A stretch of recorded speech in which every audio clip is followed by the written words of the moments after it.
Hey, Cody, we made it. Hey, we did it.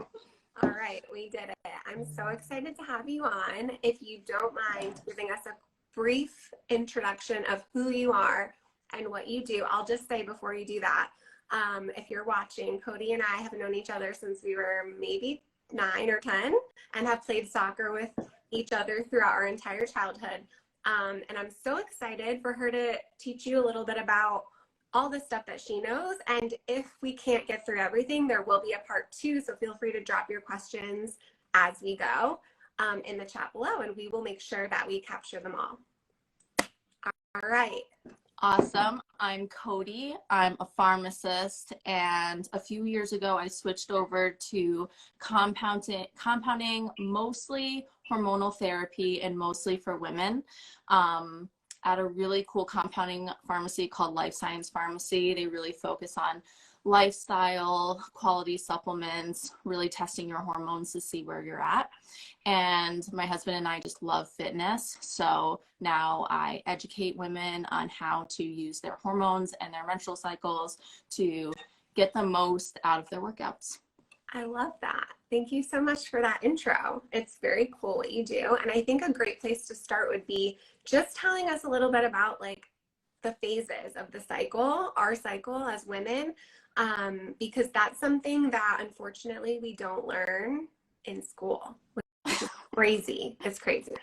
I do. I think that's so funny that we have hundreds and hundreds of menstrual cycles throughout a lifetime. And I don't know, but I'm willing to bet very few of us actually know what's going on, which is hilarious. And even if they did like kind of cover it scientifically, you know, in middle school or whatever, I'm sure we're all like glazed over, like whatever. Yeah. But now that we know that it can really affect us, I think it's really important to know what's actually going on. And there's a lot of confusion actually with phases, because your ovaries are doing things and there's ovarian phases. And then your endometrium, which is the lining of your uterus, is also doing things. So there's phases there and they kind of overlap. So you might get confused sometimes with the verbiage, but basically day 1 of your cycle is day 1 of bleed, which like is lucky for us because it's so obvious. Yeah. Like we're like, all right, day 1, here we go. And day 1 to ovulation, which is about halfway through. So if we're talking about like the stereotypical menstrual cycle, which very few of us are stereotypical, but we'll talk about 28 days. Ovulation happens around day 14. So day 1 to day 14 is the ovarian follicular phase, that entire first half of the cycle. And then at the beginning of that is your menstruation phase, which is a uterine cycle.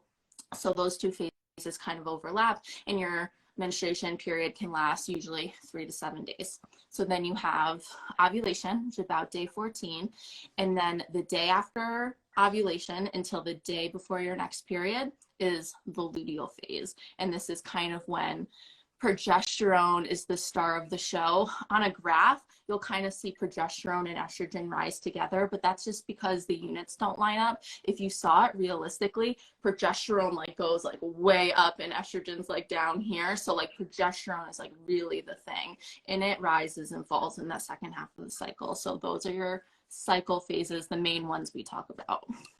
Yeah, and I mean, that's really helpful. I think seeing this, like, and knowing like when the first phase starts, and once you start to know the signs of if or when you're ovulating too, is like how I kind of differentiate between follicular in the beginning and luteal. Yeah. On the simple level, like that's how I say it. Oh yeah. Once you start tracking, you know, your own symptoms, you really start to know where you are. Yeah, at least at the most basic level, right? Like those two halves, even though like you said, there's lots of things going on, it's more than that, and obviously more than one hormone at play here. But in the simplest terms, that is kind of how I like divide it up in my head. Yes. I do think that kind of overview is helpful for people that do maybe have a more typical cycle. But you know, if you've never tracked your cycle or you have no idea, what would be the first place to start? I know I've used that like built-in app on my phone. Is that the best place to start to get familiar with yourself? I think it really depends on the type of female that you are. Like, are you an app person or are you a pen and paper person? They're all fine. And I've used apps. My two favorite are Fitter Woman and Wild AI, because they're really for the female athlete. And by that, I mean, you know, you're female and you move on purpose, then you're a female athlete. So they really take cyclical. Wild. It's fine. Okay. Yeah. Wild AI and Fitter Woman, FITR Woman, are my favorites. But for whatever reason, I'm just not good at using an app. Like, I don't want to open my phone, especially in the morning. So like, I really don't use it that often. But if someone likes an app, you can do that. People are concerned about like people giving away your data too. So if you're concerned about that, maybe you don't want to use an app. It's all personal preference. Mm-hmm. My freebie that I have on my Instagram profile is a tracker. It's a Google Sheet that you can copy, or you could just use a notepad and pen, and you just want to write down like when your period starts and then the most important symptoms for every day of your cycle. So you can start to see how your cycle occurs for you, since we have all sorts of bio-individuality every single month. And the things that I think are the most important to track are basal body temperature, because when you ovulate, if you truly ovulate, you will have an increase in basal body temperature, because when you ovulate, progesterone is made, and progesterone causes an increase in that basal body temperature. So you'll really be able to know, especially if you have like an IUD or perimenopause or something funky going on that you're not always quite sure where you're at, or if you ovulated, basal body temperature is the way to go. So you can track that. I have a little square, you know, for every single day of your cycle. You just write down your basal body temperature.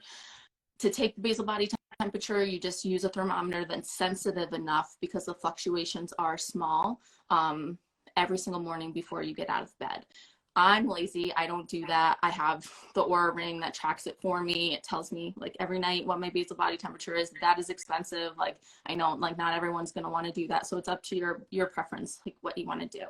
The other thing I think is really important to track is your training readiness score, which can either be like a subjective thing. I use that as a subjective score, just 1 to 10. Like, I'm like, do I want to train today or not, kind of thing. Yeah. And that's what I use. Some people really like numbers. So the other things you can do to test on more objectively is like a finger tap test that people do. There's apps where you can like tap the screen to see the readiness of your central nervous system, or you can do a dead hang and see how long you can hang for that day, which, especially if you're first starting to train, that's like a really sensitive marker, like how long you can hang for, because I'm usually not going to be that long. Yeah. So you can see like where your body is, and maybe you drank too much, maybe you didn't sleep enough. Like, there's all these other factors too, but then you can also see how that trends across your menstrual cycle. So it's really important to do that tracking, so you can see, because we all respond differently to hormones. We all respond differently to hormone withdrawal. Our receptors all look differently. So it's really important that we see our personal trends throughout the month. I love that. Thank you so much. I had no clue about, that's a good point. The training readiness score and a dead hang, like, that's so good. And that's so easy, because if you're already in a gym, you can just walk up to like a Smith machine or a bar, you know, and that's part of a lot of the clients I train, like, I'll do a hang in the warm up anyway to just stretch out. So you can kind of be like, how am I feeling today? That's cool. Yeah, I love good first step.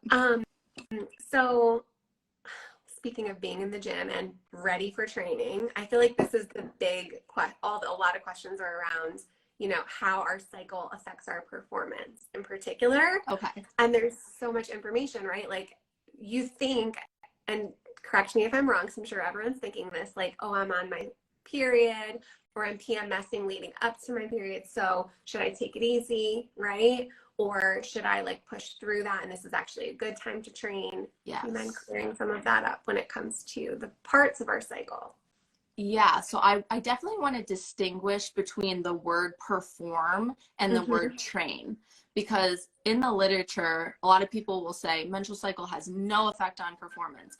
And when you're looking at performance markers, that's true. Because when you do a study and you ask a woman, perform this thing during your period, perform it now, perform it now, perform it now, like, women can do hard things. We birth babies. Like, True. it's hard. So like we can push out babies, we can train at any time in our cycle. People have broken records in every single phase of their cycle. Performance is not hindered by where you are in your menstrual cycle. There are physiological changes, like nutritionally, metabolism, we can support those changes through intervention, but performance is not hindered. Our psychology will override that physiology every time. We can use our nervous system to override that at a single point in time.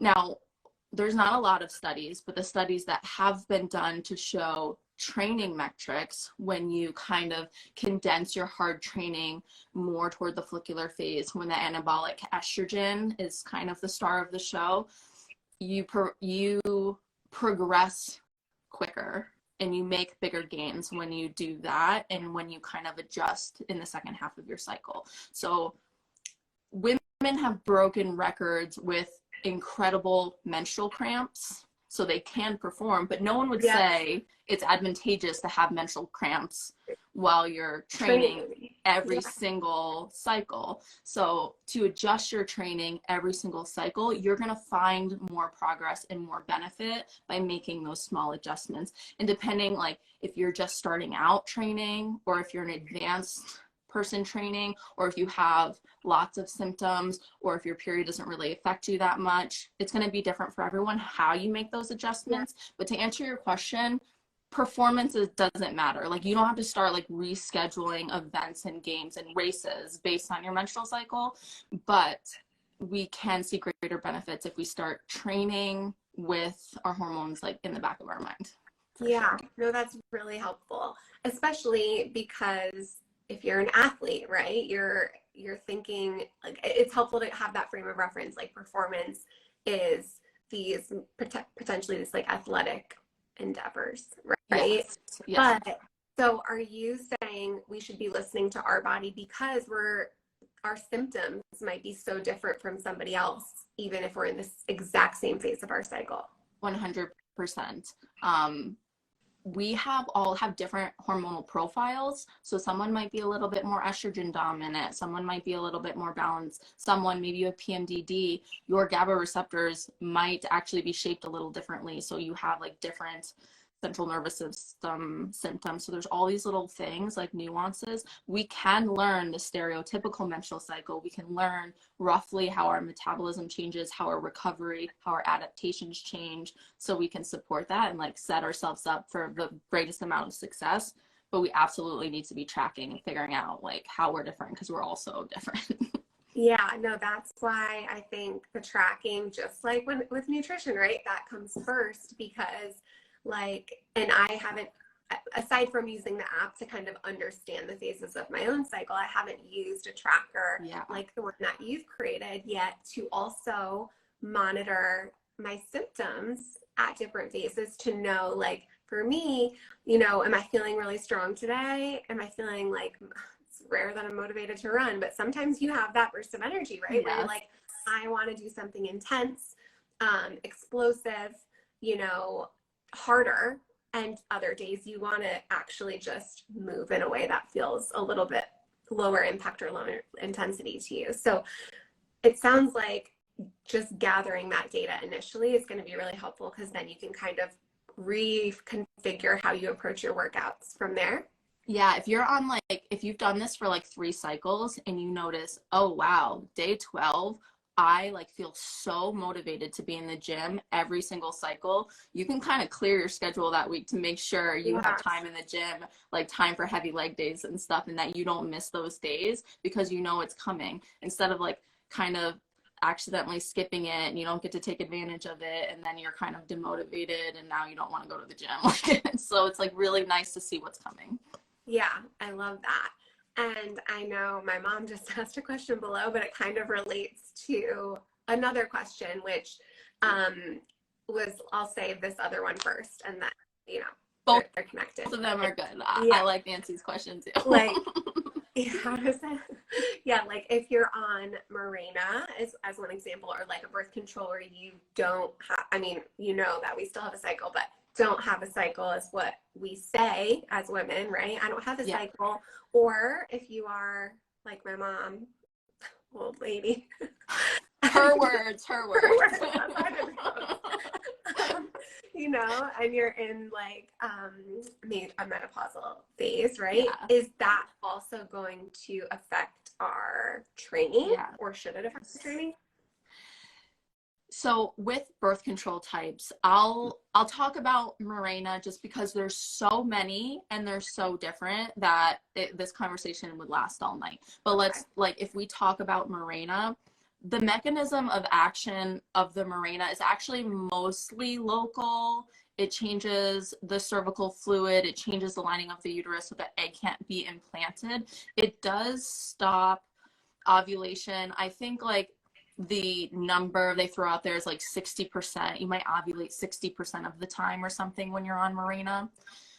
But that also depends on the individual. So like I was talking about with the basal body temperature, you'll know for sure, like maybe you're a woman that after it kind of levels out after like 6 months of being like having something inserted. So after that initial 6 months, you can be taking your basal body temperature and figuring out, am I ovulating or am I never ovulating?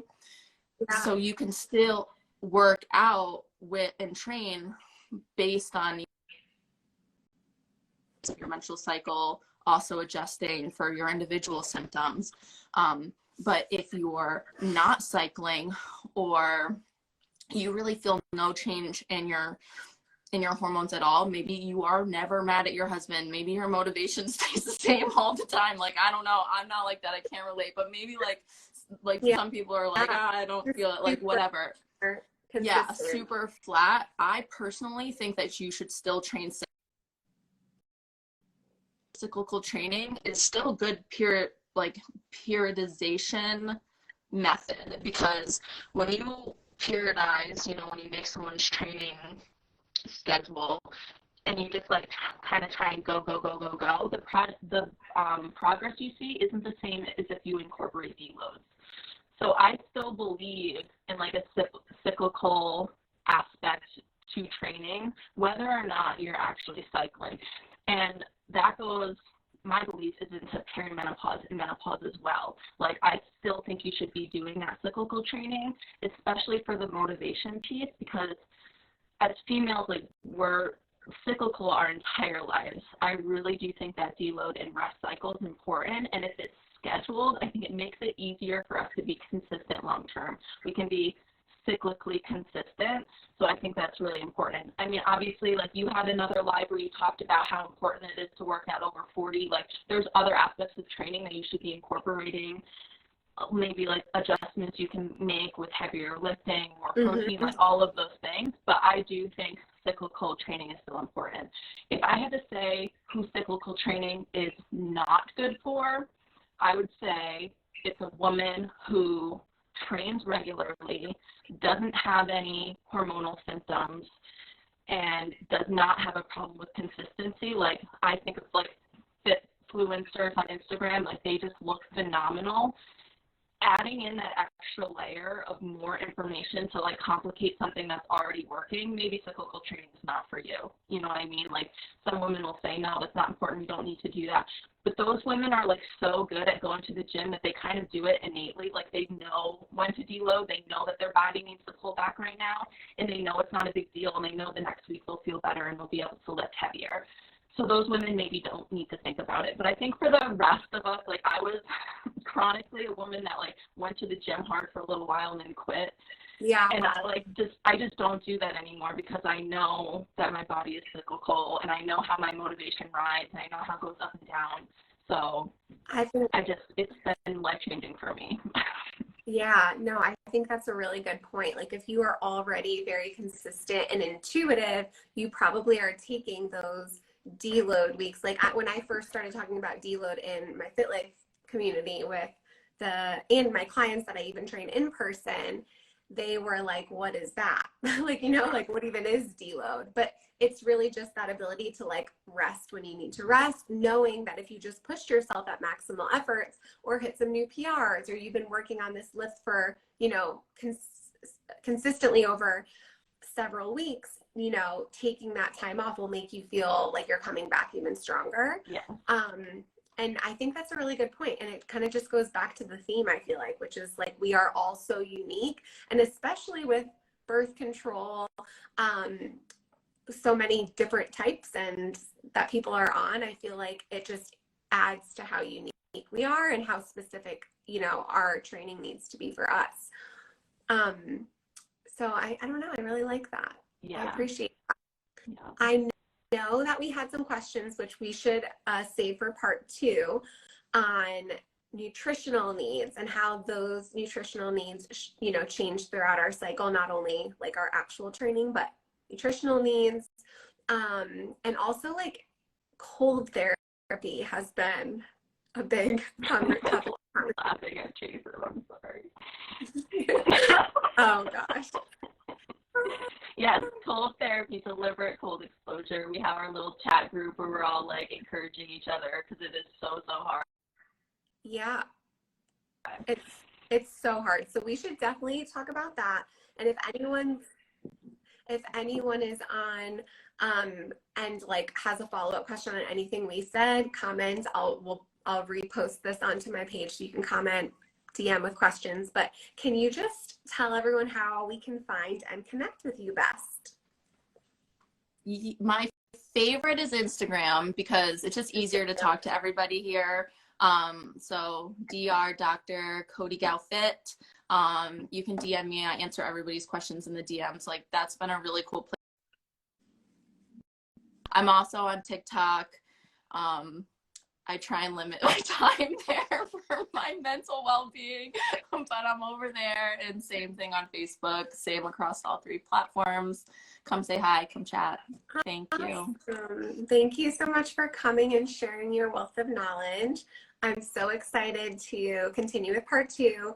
If you guys haven't been to her page, go to the link in her bio to check out the cycle tracker. That's clearly the first place to start. That's going to be a game changer. So, and I'm excited to use it soon as well and learn all about it. So thanks for coming on, Cody. I appreciate you. Thanks, Ashley. See you next time. That sounds good. Talk to you soon. Good night.